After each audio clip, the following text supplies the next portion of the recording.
Hello everyone. हम लोग RSC में चैप्टर 2 में जो है वेपर कंप्रेसर सिस्टम पढ़ रहे थे, जिसमें वेपर कंप्रेशन साइकिल जो है मैंने क्लियर करा दिया हुआ था। जिसमें अब जो है एक्चुअल वेपर कंप्रेसर साइकिल के बारे में मैंने डिस्कस किया हुआ था। तो उसमें फाइनली जो हमने साइकिल जो बनाया हुआ था, साइकिल आपका क्या था, एक्चुअल वेपर कंप्रेशन साइकिल। यहाँ पे देखिए, इसके बारे में मैंने फुल्ली डिस्कस कर दिया हुआ है। ठीक है, ये चीज़ आपका जो है टी एच डायग्राम में शो किया गया है। यहाँ पे ये चीज़ आपका जो है पी एच डायग्राम शो किया गया है। ठीक है, तो जो है कि मैंने पिछली क्लास में ये चीज़ अच्छी तरह से क्लियर कर दिया हुआ है। अब देखिए, इसमें जो है कुछ मेजर पॉइंट हैं, और जो चीज़ें ये जो पॉइंट आपको शो किए जा रहे हैं, इसके पहले मैंने जो है कि इसके बारे में डिस्कस कर लिया हुआ था। ठीक है, चलिए ये देखिए, तो हम लोग कहाँ पहुँचे थे। ये देखिए, प्रोसेस 7, 8, 9, 10। ठीक है, अब 7, 8, 9, 10 में क्या था, सेवन से एंट्री करता है आपका रेफ्रिजरेंट, किस में, कंडेंसर में। तो कंडेंसर में जब एंट्री करता है तो वहाँ पे सबसे पहले आप फर्स्ट ऑफ ऑल जो है कि रेफ्रिजरेंट का क्या होता है, सेंसिबल कूलिंग होता है। और देन वो किस फेज में चला जाता है, सुपर सेचुरेटेड वेपर फेज में चला जाता है। ठीक है, अब जो है उसके बाद जो है सेचुरेटेड वेपर जो है आपका फेस से जो है लेटेंट हीट का जो है निष्कासन होता है। ठीक है, तो इस वजह से वो किस में चला जाता है, जो है कि वो किस फेज पे चला जाता है, सेचुरेटेड लिक्विड फेज पे चला जाता है, मीन्स सेचुरेटेड लिक्विड लाइन पे। ठीक है, तो यही चीज़ यहाँ पे बता रहा है कि पॉइंट जो है 7, 8 के बीच क्या होता है, सुपर हीटेड वेपर रेफ्रिजरेंट का डाई सेचुरेटेड वेपर जो है फेज तक सेंसिबल होता है। लेकिन 8 से 9 क्या होता है कि यही सेचुरेटेड वेपर से क्या होता है, लैटेंट हीट का निष्कासन होता है। ये मैंने पहले भी डिस्कस किया हुआ था कि यहाँ पे जो है हीट एनर्जी रिजेक्ट होती है from the refrigerant in the condenser. ठीक है, और वहाँ पे आपका जो कूलिंग मीडियम है वो सब जो है या तो वो एयर हो सकता है या तो वो वाटर हो सकता है।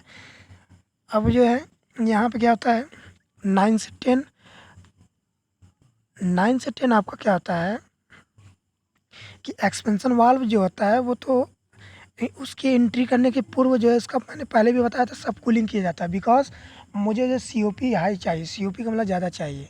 तो जब सी ओ पी ज़्यादा चाहिए तो उसके लिए सबसे पहले हमें क्या करना पड़ेगा, सी ओ पी ये सेंसिबल सब कूल्ड लिक्विड जोन में ले जाकर हमको जो है रेफ्रिजरेंट का सब कूलिंग करना पड़ता है। ठीक है, जितना हम लोग सब कूलिंग जितना हम लोग करेंगे, उतना ही रेफ्रिजरेशन इफेक्ट हमें जो है देखने को मिलेगा। क्योंकि आपका जो एसी होता है, वो जो रूम में हम लोग जब रखे रहते हैं, तो रूम से जो हीट एनर्जी जितना एब्जॉर्व करेगा एसी, उतना ही रेफ्रिजरेशन इफेक्ट मिलेगा, उतना ही मुझे ठंडक का एहसास मिलेगा। ठीक है, तो उसी के अमाउंट को ही, मतलब जितना हीट एनर्जी एब्जॉर्व करती है रूम से एसी, तो उसी के अमाउंट को ही रेफ्रिजरेशन इफेक्ट कहते हैं। मैंने ये जो पिछली क्लास में जब ऑफलाइन क्लास चली थी, तो मैंने इसके बारे में मैंने डिस्कस किया हुआ था। ठीक है, तो मैं क्या कर रहा हूँ, यहाँ पे सब कूलिंग कर रहा हूँ।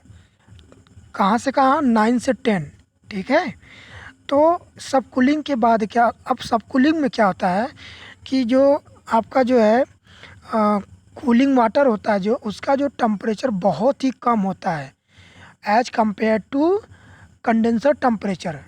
ठीक है, इसके वजह से हीट रिजेक्शन जो है बहुत ज़्यादा होने लगती है, किससे, रेफ्रिजरेंट से। तो जब रेफ्रिजरेंट से हीट एनर्जी ज़्यादा रिजेक्ट होगी, तो उतना ही वो रेफ्रिजरेंट ठंडा हो जाएगा। ठीक है, यानी उतना ही टेम्परेचर उसका जो है ड्रॉप हो जाएगा। देन जो है पॉइंट 10 से हम क्या करते हैं, उसको क्या करते हैं, एक्सपेंशन वाल से पास कराते हैं। ठीक है, किस में, इवोपरेटर में। अब होता क्या है कि यहाँ पे जो है जो सब कूलिंग जो वर्किंग सब्सटेंस है, जो रेफ्रिजरेंट है, उसको जो है एक्सपेंशन वाल में आंशिक रूप से, ठीक है, वाष्पित होने के लिए हम लोग रेफ्रिजरेंट का जो है आयतन क्या करते हैं, कम करते हैं। ठीक है, तो वही यहाँ पे बात कर रहा है कि सब कूलिंग जो है रेफ्रिजरेंट, सब कूलिंग रेफ्रिजरेंट जो है उसका एक्सपेंशन वाल्व में आंशिक रूप से वाष्पित होने वाले जो है कि रेफ्रिजरेंट का क्या किया जाता है, आयतन मतलब कम किया जाता है। यानी आयतन कम करता है कौन, एक्सपेंशन वाल्व। ठीक है? जिसके फलस्वरूप क्या होता है आपका, मतलब उसी के फलस्वरूप आपका संपीडक मीन्स कंप्रेसर में जो है वर्क क्या होता है, बढ़ जाता है। यानी एक्सपेंशन वाल्व में आंशिक रूप से वाष्पित होने वाले रेफ्रिजरेंट का क्या होता है, वाष्पित होने वाले रेफ्रिजरेंट का मतलब कि जो रेफ्रिजरेंट को एक्सपेंसर वाल्व किस में भेज रहा है, इवोपरेटर में भेज रहा है। ठीक है, तो उसकी आयतन को कम कर देता है। देन दैट्स वाई जो है कि आयतन क्या हो जाता है, रेफ्रिजरेंट का कम हो जाता है, और जिसकी वजह से जो है कंप्रेसर वर्क बढ़ जाता है। ठीक है, लेकिन यहाँ पे क्या होता है कि इस जो है कि रेफ्रिजरेंट का जो रेफ्रिजरेशन इफेक्ट जो है मुझे बहुत ज़्यादा देखने को मिलता है, क्योंकि हम लोग सब कूलिंग भी किए होते हैं। ठीक है, तो यही कारण यहाँ पे देखिए, यहाँ पे इसलिए लिखा है कि जिसके फलस्वरूप संपीडक यानी कंप्रेसर वर्क भी बढ़ तो जाता ही है, लेकिन रेफ्रिजरेशन इफेक्ट अधिक बढ़ जाता है एज कम्पेयर टू, ठीक है, कंप्रेसर वर्क। ठीक है, मतलब आपका जो रेफ्रिजरेशन इफेक्ट जो है उसमें जो जो हमें इंक्रीज जो देखने को मिलता है, जो वृद्धि देखने को मिलती है, वो अधिक देखने को मिलती है as compare to vapour compressor work. ठीक है, तो अब फाइनली हमारा COP क्या हो जाएगा, बढ़ जाएगा, और यही हमें चाहिए भी। एक्चुअल वेपर कंप्रेशन साइकिल में हमें यही चाहिए। ठीक है, COP का बढ़ना ही। ठीक है, तो फाइनली क्या होता है, फाइनली 10 से 11 हम देखेंगे। 10 से 11 क्या होता है, जो है सब कूल्ड लिक्विड जो रेफ्रिजरेंट होता है उसको जो है वाल्व में थ्रॉटलिंग प्रोसेस द्वारा जो हम लोग क्या करते हैं, उसका एक्सपांड कराते हैं, मतलब उसका प्रसारण कराते हैं। तो वो क्या होता है, जिसकी वजह से रेफ्रिजरेंट कंडेंसर प्रेशर से प्रेशर तक जो है इवेपोरेटर प्रेशर तक पहुंच जाता है। ठीक है, तो फाइनली हमें यही देखने को मिला है कि ये जो रेफ्रिजरेशन इफेक्ट होता है वो बढ़ जाता है। ठीक है, क्यों, क्योंकि हमने सब कूलिंग किया है।